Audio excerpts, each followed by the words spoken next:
are made to be achieved. I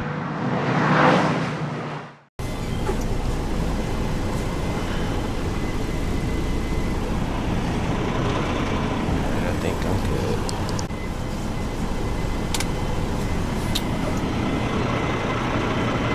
good. Yesterday, I did intermodal, but I just did a dropping hook. I went to Home Goods in Tucson, which is, Home Goods is basically TJ Maxx Marshalls. Okay, that's good. Let's try to straighten ourselves out here.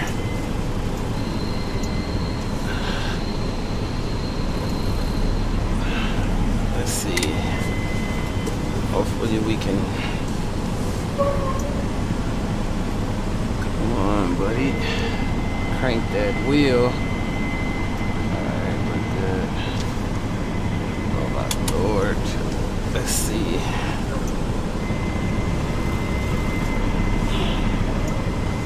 Ooh, this was tough. I'm gonna have to. That's good right there.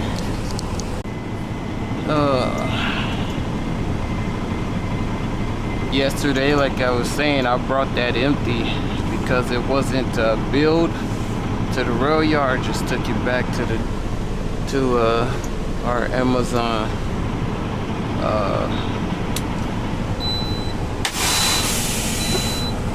yeah, okay, trans air pressure low.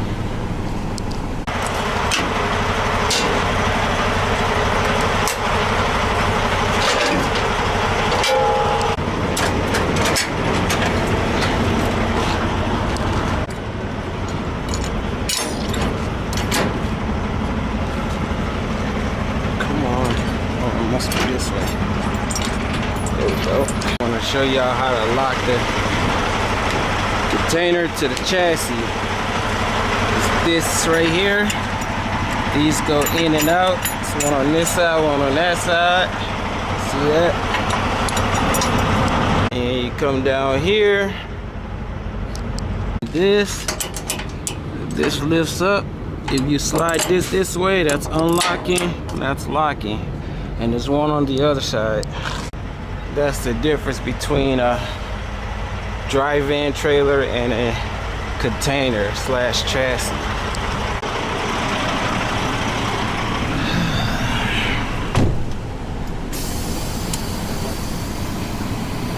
Good.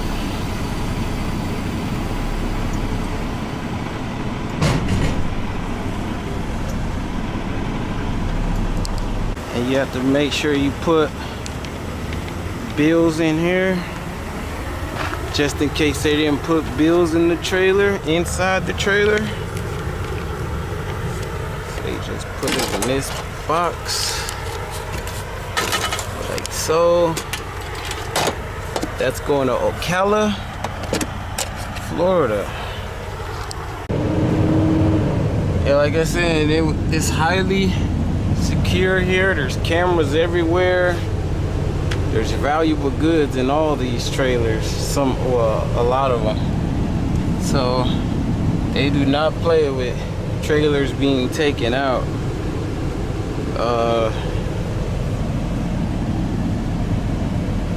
That's just how it works. The yard goat drivers are pretty cool. I wasn't making a lot of money when I did intermodal. You don't drive a sleeper cab when you drive JB Hunt intermodal. You drive a day cab. They're home every night. Sometimes it's, 6 hours of work. Sometimes it's a full 5 trailers you're taking. As far as JB Hunt goes, most of it's drop and hook, like 90% drop and hook.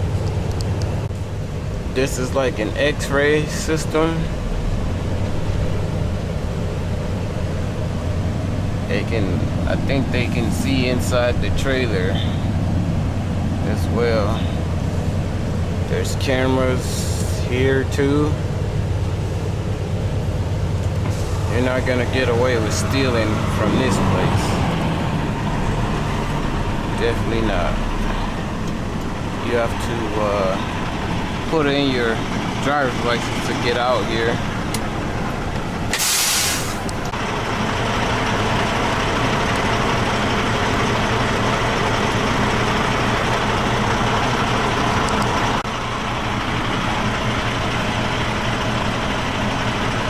Gate's gonna open, and now I can leave.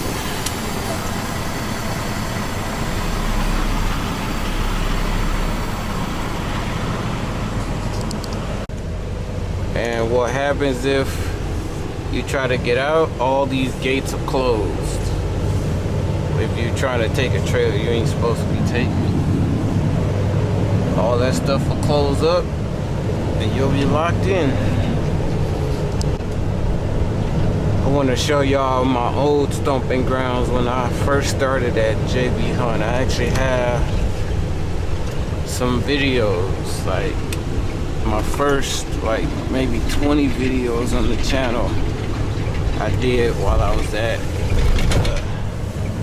Corsicana bedding. This right here is Corsicana I can't even talk. Corsicana bedding, Corsicana mattress company. JB Hunt has the account. That's why you see the JB Hunt trailers in there. There's their offices. I worked here for like a year and 3 or 4 months or so, I think. You can make money there. It's just you're not gonna really have any time off. It's usually 6 days on, 1 day off. And that 1 day is like really short.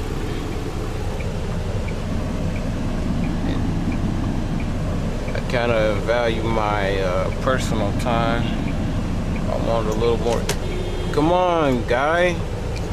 I'm heading back to the Amazon terminal. Shut down. That's what I'm doing. But while I was at Corsicana for that year and 2 or 3 months, I lived in my truck. I did have my car that I have. I just lived in my truck. It wasn't terrible, but chasing ice all the time, and you gotta have all your essentials before you shut down. Otherwise, you're just, yeah. And they have Cascadias and Internationals like Amazon does. The JB Hunt accounts have Cascadias or Internationals. To my knowledge, all of them. Never seen a JB Hunt company Peterbilt or a T680, or although I do love the Peterbilts and the T680s, but yeah. You guys are probably, because you might not take the time to look at my old videos. Corsicana was it was like live loads. You had to grab the mattress. It was just mattresses, and then those metal frames, those like $30 metal frames for the mattresses and box springs. You grab those and you take them to the end of the tailgate. But you would have people wanting you to bring it in the store and all that stuff and do extra for nothing. And yeah, sometimes it could be a joke, but you can make decent money. It's just you're never gonna have any time to yourself really until you shut down. And like it was Western, so you would go to like as far north as Sacramento, and you would go to San Diego, LA. Let's see, have I ever gone to New Mexico? I don't know. But yeah, you go to Vegas, stuff like that. It was, It was fun, but I wanted more. I wanted to be home more. That's how I learned with JB Hunt that your the accounts offered are dependent on your zip code. So not every account is offered in every zip code. So it all depends on your zip code. I'm just looking at this C8 Corvette.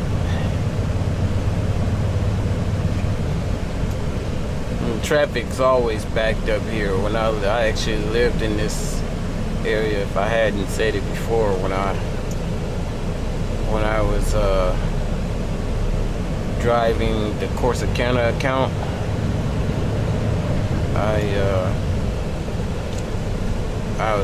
actually the apartment building was like a block west of here, Indian School, 51st and Indian School. And it was cool. This is like the hood though. Like, it probably doesn't look like the hood to a lot of you, but yeah, it's pretty hood. The rent, I was paying like $6.95 a month, but the apartment complex had roaches and all that stuff, and Walmart was directly across the street, so I didn't need to drive. The hot water would get cold after so long, so because it had one central boiler for all the units in the complex. Yeah, but over here it was like pretty cool because everything's within arm's reach, I would say. Speaking of which, they did, after I moved and I went to Chandler, moved to Chandler, that is, they did kind of start building up, like that little strip mall right there where the PLS loans at, that wasn't there. There's a WSS store that they put like right next to Walmart. They started redoing the street. This was like 2.5, maybe 2 years ago, 2.5 years ago, when they started doing this. Nice area if you just starting out. Let's say you move to a new city and you get you a job, you know, like start out with low rent and then, you know, branch out. That's how you're supposed to do it. Oh, the Brewers spring training was right here, even though I've never gone to any games. Actually, when spring training was going on, you'd see a lot of people walking up and down here with their baseball caps and whoever the Brewers were playing. You know, you'd see a lot of people in this area, which made traffic even more horrible. I actually am, I wouldn't say I am, but I have thought about and or kind of want to move closer to Phoenix so that I don't have to drive as much. My commute to work is 25 miles maybe, and I don't really like putting all that mileage on my car. I'm almost close to paying it off. I just don't like living super far from work. We'll see come August. The central city of Phoenix ain't bad. It's not like, you know, it's just, it has its spots like some cities. I could say all cities too, but yeah, certain spots. It just depends on what part you're living in, but I would consider living in Goodyear. Like, see, like, there's no room. Like, you literally twitch this wheel once too far and you're touching somebody's side mirror or their fenders. This road is poorly designed. It also feels too crowded here in Phoenix. I kind of want to stay where I'm at, to be honest. I don't know. Just feels too crowded. Too many cars. I don't mind like the city kind of like at least be affordable, but like it's just the traffic. Like I already drive for a living. Why do I want to deal with some maniacs who want to crisscross, you know, don't look, you know, when they're doing their maneuvers. Well, I want to take this time out to thank you all for joining me on this journey today. I'm almost at our home domicile. That's where our old domicile used to be. I don't know what they built in here.